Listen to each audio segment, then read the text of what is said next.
Skull, and welcome again to Valkyrie's Art Corner. Remember to subscribe and hit that bell so you can see my newest videos put out for us.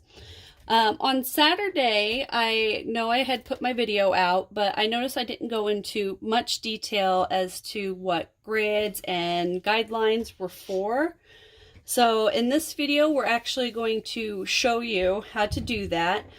Also to let you know to be watching for my videos, early mornings, we're going to at least put one out a day, sometimes two, depending on if I feel like you need to have more information put out or anything like that. So on today's lesson, I'm going to explain to you again about what the grids and the guidelines are for. They're designed to show you where the eyes, mouth, nose, and the center of the face will be, or the object that you're drawing. And it helps make the object that you're drawing symmetrical. And what symmetrical means, if you don't know, symmetrical is two identical things. So if you were to hold a mirror up to something, like for example my hands would be symmetrical. You could draw a straight line in between them and you could see two of the same thing. And one thing you can practice on to help with symmetry is if you draw a line for like a mirror and you draw, say, like a heart. What you can do to be able to tell if it's symmetrical is be able to put a mirror right here and it actually reflect the exact same image. You can practice doing that by drawing a line straight down. And then, well, of course my lines are not straight. And then just practice drawing it exactly how it is, like this. Draw half a circle. And then try drawing the other half of the circle. And that's a good practice for you to do, to be able to start trying to make the other side identical. Otherwise, if you try to freehand it, you might end up like something like this, where you have one eye and you're wanting to get it lined up exactly, and you don't have your grid. If you don't have your grid, it's like this, and then you'll end up with like one eye down here, or one eye up there, and that's not what you're wanting. Also, and that's the best way to practice is with shapes that you can make it exactly identical on either side. Ooh, excuse me, I about sneezed. Another way to use guidelines is to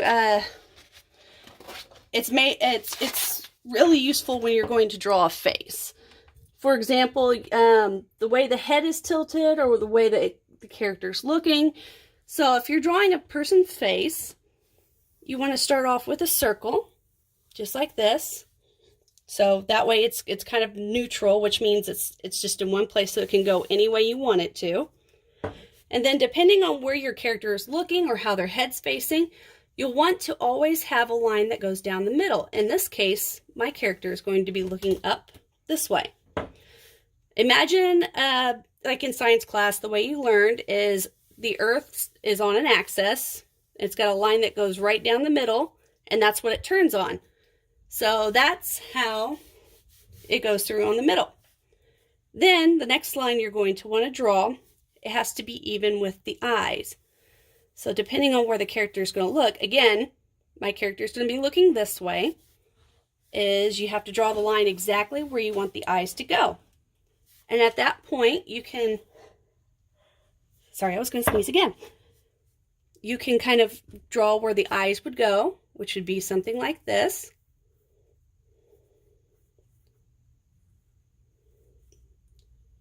And you see how the eyes line up with the line?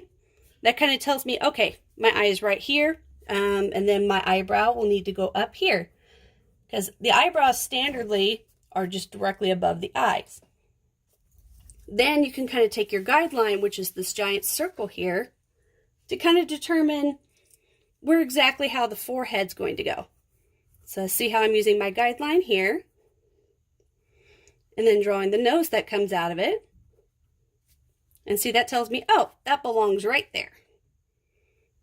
And then continue to use the guidelines to draw your mouth and your chin. And then you can just kind of add on there, because now, see, you've got the bases of your head. So at this point, you can just kind of add on and add on and add on and just kind of make it your own at that point. And that's what those guidelines are for, is to show where, like I said, your eyes go, your mouth goes, your nose goes. That's just more of like a side profile which means that you're looking sideways.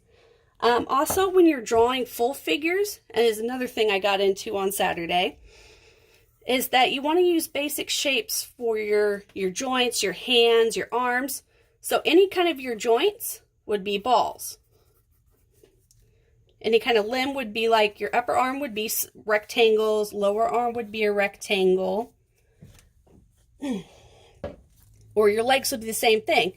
And the ball is your joint, so it goes there in the center. So you can draw your rectangle up, straight down, or anything like that. So it kind of is how your arm moves. So if you look at it this way, I'm going to pull the camera up just a little bit. Right here would be your ball, which would be your joint. And then this is your rectangle, when you look at that. And your hands would be squares. So if you can kind of see that a little bit, then you've got your rectangle, your joint, so you can just kind of draw it however you want it to be. But the grids are huge help, especially when it comes to drawing things. Like, for example, on my Elsa drawing up here, I used all my lines, my center line right here, the eye line, the mouth line, and circles for the joints, just to kind of draw out my basic shape of the picture. And then at that point, like what we did with Doodle Bob, is to draw in solid lines to make it look a whole lot better.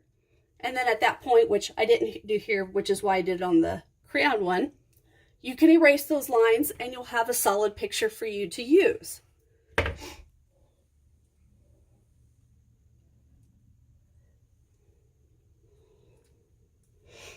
And that's just the basics of all your guidelines. Like I said, if you would like to have questions, more detailed answers, feel free to email me at valkyrie@phalanxresurfacing.com, and I can spell that out for you. That should be a Y.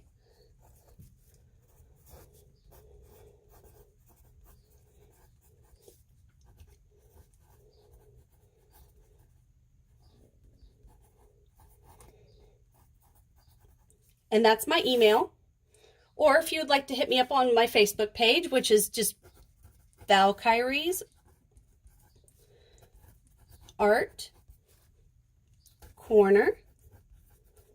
And this is also where you can submit your pictures that you want to have posted up on my videos, or like I said, general questions, or if you have an idea like for a project or anything like that that you want to see, you can contact me at both of these areas. And let me just put this down just so I can remind you. Facebook. Also, during the week this week, we're going to work on Mother's Day's drawings, art crafts, anything like that, so you can give that special mom in your life that amazing gift that you've always wanted to give them. And thank you for watching. Stay tuned.